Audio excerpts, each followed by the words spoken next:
je sais plus la dernière fois, c'était peut-être mai, juin, je sais plus. Mais je trouve que à chaque saison c'est plutôt pas mal de faire un point sur ce qu'on aime. Et vous savez, moi c'est quand même beaucoup axé sur tout ce qui est culturel. Et voilà, donc je suis heureuse de vous partager un petit peu ce qui m'a fait vibrer ces derniers temps et ce qui me donne envie aussi. Alors comme la vidéo peut être longue ou pas, je sais pas, mais j'ai tendance à blablater, je vais quand même tout de suite démarrer avec quelque chose qui me fait profondément vibrer en ce moment. Alors, je vous montre.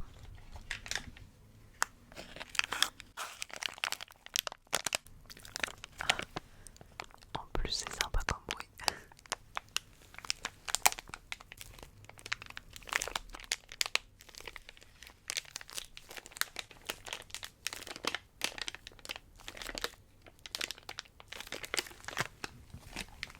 Alors il s'agit de ceci, peut-être que ça vous parle ou pas. C'est une pâte auto-durcissante qu'on trouve chez Action. En fait en ce moment je suis prise de passion pour la céramique. Alors c'est pas du tout de la pâte de la vraie terre céramique, de la vraie argile. C'est quelque chose qui coûte pas cher, ça coûte 1€ et des brouettes chez Action. Mais je me suis dit avant d'investir avec de la vraie terre et tout ça, et prendre des cours et tout, j'aimerais trop prendre des cours, et bien je me suis dit je vais m'équiper avec des choses un peu simples pour pouvoir m'amuser. Et en ce moment je regarde énormément de vidéos sur Insta sur la céramique avec plein d'idées, de déco, de choses à faire avec ses 10 doigts, et je trouve ça super satisfaisant. Mais même les vidéos en elles-mêmes à regarder sur la céramique, je trouve ça hyper relaxant, et donc ça me donne trop envie d'en faire plein. Alors du coup j'ai acheté quelques pâtes comme ça. Il existe de la blanche, visiblement rayon enfant, que je n'ai pas trouvé. Celle-ci elle est au niveau des trucs de loisirs créatifs, et elle est grise. Visiblement aussi ce que j'ai vu, c'est que la blanche elle était moins malléable, mais bon je la testerai quand même peut-être à l'occasion. Donc voilà, j'en ai acheté plusieurs. J'ai pas eu le temps encore de faire 1 milliard de choses parce que j'ai une vie hyper remplie. Mais je me suis testée sur un objet pour l'instant. Alors bon, c'est le premier, donc c'est pas hyper réussi, mais je me suis amusée et ça c'est l'essentiel. J'ai fait un petit plateau comme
des gens, vous parlez aux comédiens qui ont bien sûr une ligne directive mais qui vous oriente aussi et vous pouvez interagir, leur poser des questions, leur parler. Donc il conseille aux gens de venir habillés un peu comme à l'époque pour être vraiment dans le côté immersif. Et bien sûr on ne sort pas son téléphone portable parce qu'à l'époque il n'y avait pas de téléphone portable.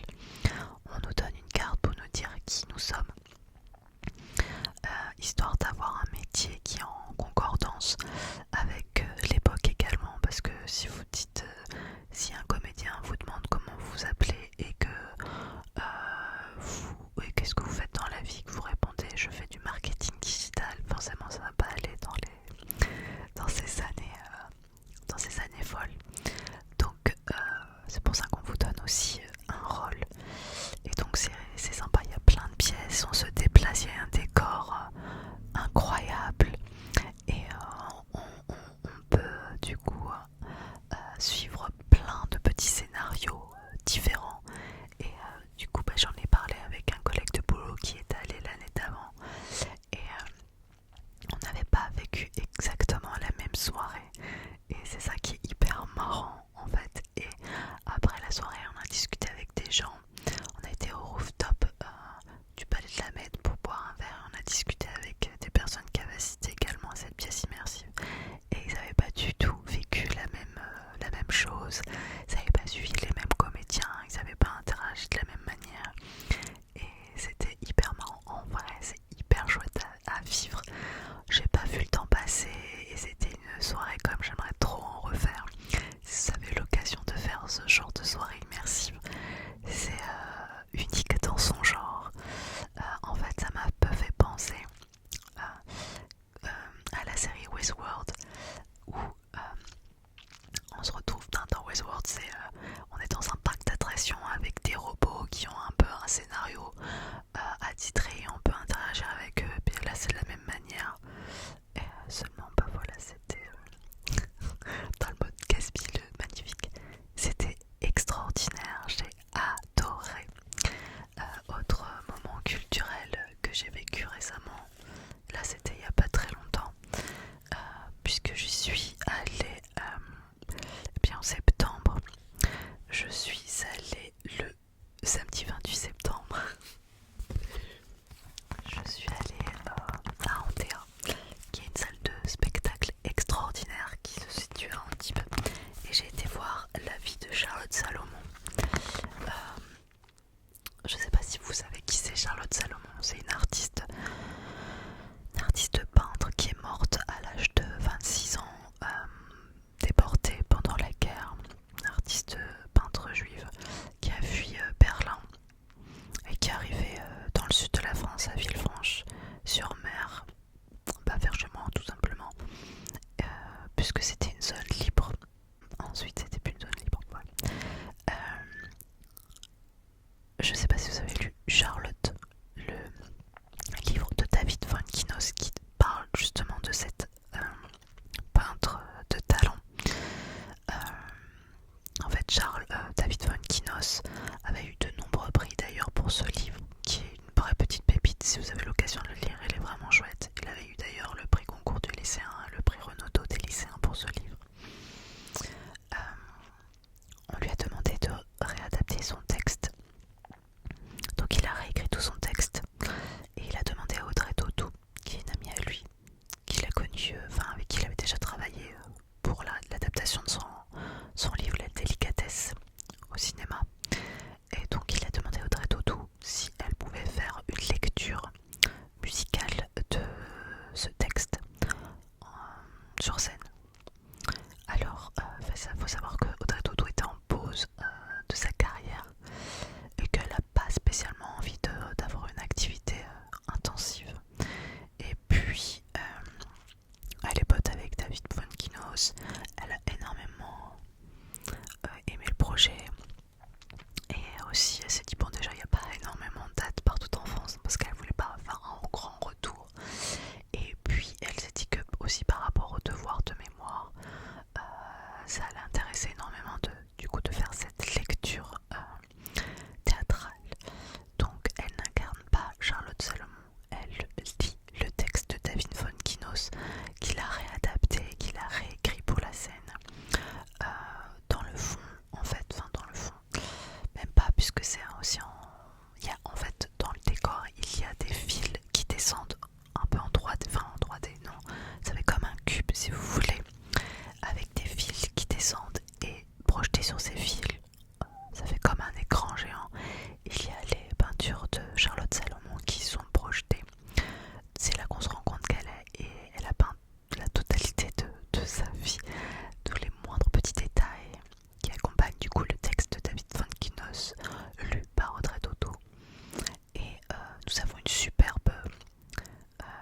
chanteuse, musicienne, qui est également sur scène et qui accompagne cette lecture théâtrale. Elle a une voix de folie et elle fait de la basse, donc, et pas un non-stop, par pointe quand il faut. J'ai trouvé ça incroyable, ça m'a plu vraiment. J'avais l'occasion de voir la vie de Charlotte Salomon. C'est à voir absolument. Je vous lis peut-être ce qui est marqué sur le petit carton que j'ai reçu lors de la représentation. Alors, l'histoire: Charlotte Salomon est une pâtre allemande morte à 26 ans à Auschwitz en laissant derrière elle ses œuvres saisissantes. En 2014, David von Kinos a voulu raconter l'existence de cette comète artistique, de son enfance à Berlin et de son exil en France jusqu'à sa mort dans les camps, tandis qu'elle attendait un enfant. Texte puissant et délicat, Charlotte a obtenu le prix Renaudot et le prix Goncourt des lycéens. Le metteur en scène Jérémy Lippmann reprend ce récit dans un spectacle poignant à la croisée des arts, tandis qu'Audrey Tautou nous lit ce destin fracassé et que la bassiste et chanteuse américaine Gail Ann Dorsey ponctue la narration de musique et d'envolées vocales. Les peintures de Charlotte Salomon sont projetées sur la scène, œuvre étonnante et colorée qu'elle a confiée à un ami français avant d'être déportée en lui disant simplement cette phrase glaçante et prophétique: c'est toute ma vie. Franchement, allez vous le voir, ça m'a bouleversé. Le livre m'avait déjà bouleversé. Si vous pouvez le lire, lisez-le. Si ça ne passe pas à côté de chez vous. Je vais continuer avec la partie un peu culture. Vous savez que moi j'aime beaucoup ça. Et franchement, n'hésitez pas à vous cultiver, à être curieux, à apprendre plein de choses. Il y a tellement de belles choses autour de nous, des choses à savoir. N'hésitez pas à aller au théâtre, voir une exposition, lire, écouter des podcasts. Soyez curieux, apprenez, c'est tellement important. Et je sais que là vous dites ouais, t'es gentil Angélique, mais c'est pas donné le théâtre. Mais des fois il y a des choses pas si chères que ça. Il faut se renseigner auprès de chez vous. Il y a souvent des événements, il y a même des choses gratuites qui se passent à côté de chez vous. Franchement, renseignez-vous. Si vous êtes du côté de Paris, il y a même des choses comme billetreduc.com où vous pouvez avoir des prix vraiment très intéressants. Bref.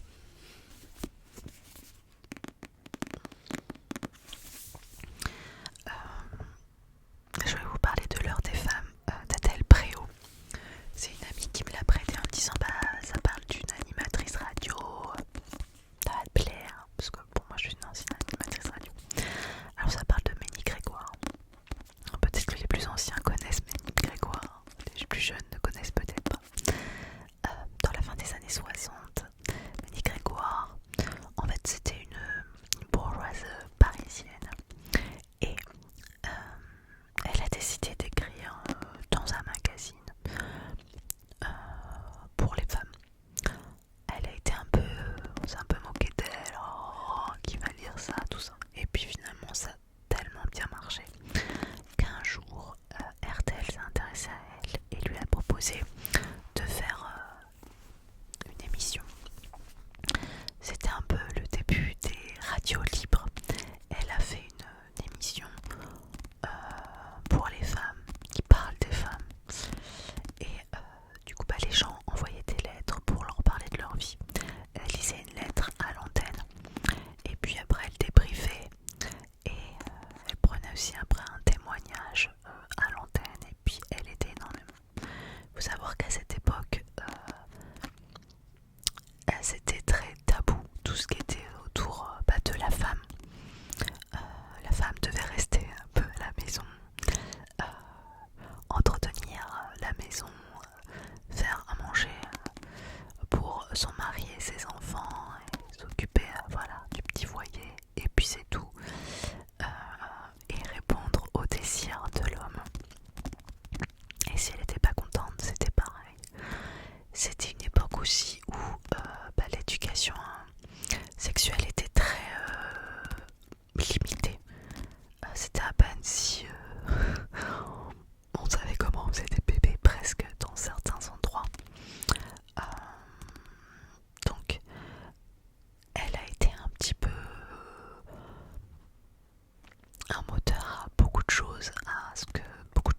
passe beaucoup de changements en France. Elle a été beaucoup critiquée, mais elle a permis aussi de faire de grandes avancées pour les droits de la femme. Et donc voilà, c'est sa petite fille, Adèle Préau, qui est à la base une romancière, a décidé du coup d'écrire un roman sur sa grand-mère. Donc il y a Ménie Grégoire et sa vie, et puis elle a un peu romancé avec des personnages annexes qui arrivent dans cet ouvrage. Il faut savoir que Adèle Préau, j'avais déjà lu un livre d'elle qui s'appelait Les Franchines. J'avais aimé ça en plus d'un, pour moi, un livre de plage que j'avais lu l'été, qui était agréable à lire au bord de la piscine et au bord de la plage, mais qui m'avait pas bouleversé plus que ça. Pour moi, c'était du livre de plage. Du coup, quand elle m'a parlé de l'heure des femmes, le sujet me plaisait énormément. Et quand j'ai vu Adèle Préau, je me suis laissée porter et j'ai adoré ce livre. Un petit peu moins la fin où j'ai trouvé qu'elle était expéditive, ou que l'autrice ne savait pas comment peut-être conclure cet ouvrage. Mais sinon, à part ces 10-15 dernières pages où je me suis dit bon allez, lisons-les pour que ça s'abrège, tout le livre était extraordinaire et ça fait beaucoup réfléchir également sur les femmes de l'époque, aussi pour comprendre pourquoi cette génération, même la génération, moi j'allais dire de nos mères, mais peut-être vous êtes plus vos mères parce que vous êtes plus jeunes, de vos grands-mères, réagissent de telle ou telle manière parce qu'il y avait une éducation qui était particulière aussi. Et puis c'est bon aussi de comprendre, c'est un livre presque sociologique, j'ai envie de dire. Et bref, à lire absolument, j'ai adoré. Je vous parlais d'un deuxième livre que mon ami m'a prêté et que vous avez dû voir passer devant ma grosse palle à lire. Il s'agit de Marie Vareille, La dernière allumette. Pareil, j'avais lu un livre d'elle, je sais pas quoi, les bulles de savon. Je me rappelle plus exactement le nom de la marque derrière. Ainsi gèle les bulles de savon, que j'avais trouvé sympa, mais sans plus. J'avais trouvé que c'était un peu cliché, c'était un peu sur le thème, c'était sur les mères, baby blues, ceci cela. Bon, en tant que mère, ça m'avait touché, mais j'ai trouvé que c'était assez bateau, basique ou cliché, facilité. Après, j'avais passé un bon moment, mais ça m'avait pas dit, je m'étais pas dit ouah. Et donc, mon ami m'a prêté celui-ci. Et pareil que pour Adèle Préau, j'ai trouvé ça au top, vraiment bien. Donc, ce livre, La dernière allumette, ça parle des violences faites aux femmes, des violences dans les foyers, de l'impact qu'il y a quand on a vécu des violences à la maison avec ses parents. Voilà, toute l'emprise psychologique.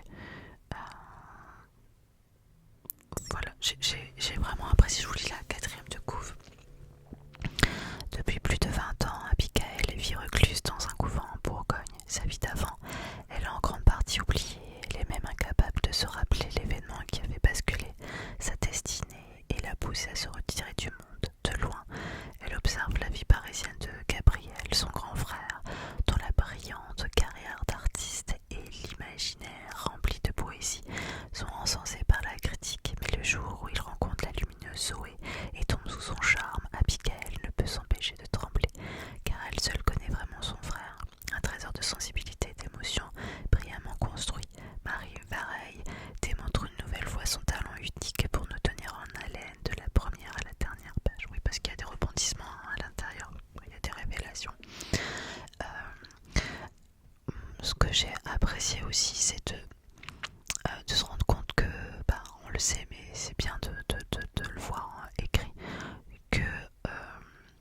la violence, ça part de la bague uniquement sur la personne qui reçoit les coups. Ça fait un peu l'effet domino, ça ne s'arrête pas là. C'est aussi très sociologique et très psychologique en même temps, très facile à lire. Je vous le conseille. La dernière allumette, je vais pas trop en dire parce que j'ai peur de spoiler, mais c'était vraiment une lecture que j'ai appréciée. Sinon, dans le point de vue culturel, mais plus petit écran, en ce moment, eh bien, on a regardé Gen V, qui est un spin-off de la série The Boys. Je ne savais même pas qu'il y avait cette série, qu'elle existait. Et puis j'ai vu un vlog de Jouemi ASMR qui en parlait. Et donc on a regardé ça. Je préfère The Boys, mais c'est très très sympa aussi.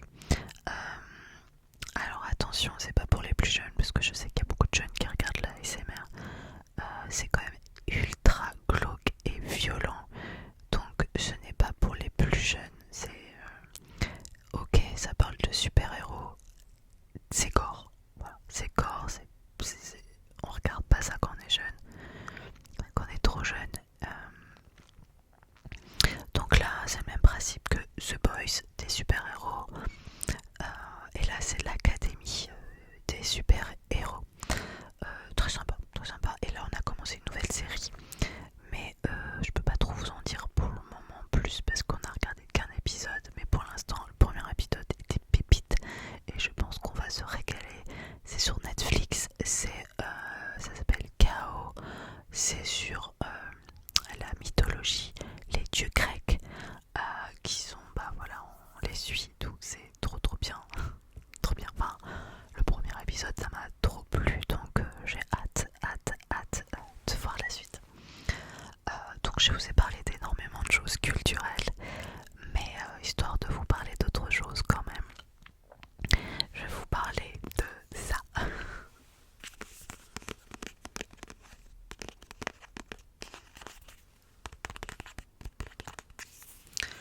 Il s'agit d'un masque visage nourrissant de la marque Avril.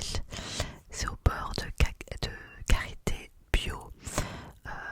Donc du coup ça nourrit la peau sèche et sensible parce que j'ai la peau sèche. Si vous avez la peau grasse quand vous êtes jeune, dites-vous que plus vous allez vieillir, plus elle va s'assécher. Pour de vrai en plus.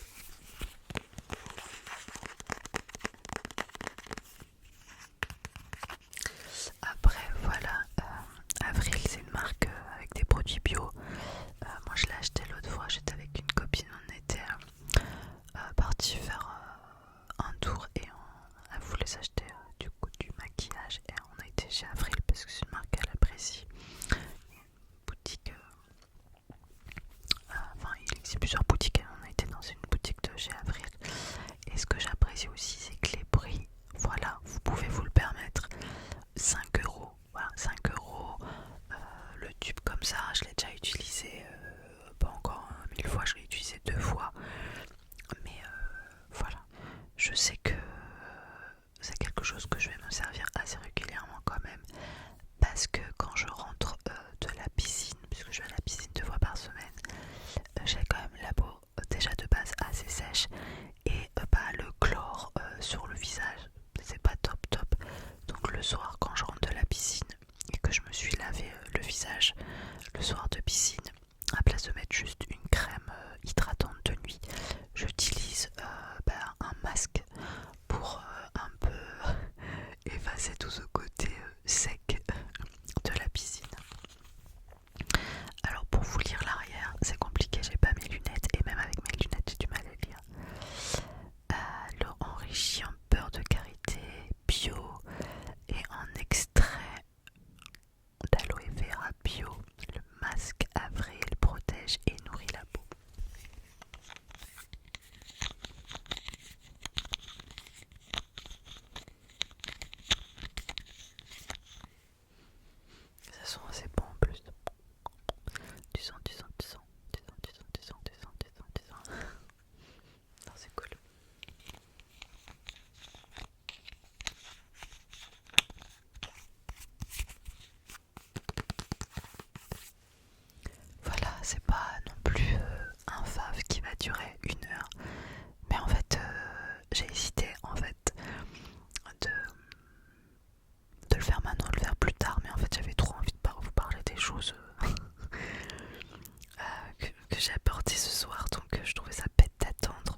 scroller, des fois on se sent totalement... après le temps il passe et on n'a rien fait en fait. Scroller sur son téléphone en fait, faut se limiter du temps et pouvoir profiter de la vie parce que la vie elle passe vite, donc profitez-en et éclatez-vous. Il y a tellement de choses à faire, la vie elle est trop courte. J'espère en tout cas que ce petit moment vous a plu et puis moi je vous embrasse fort.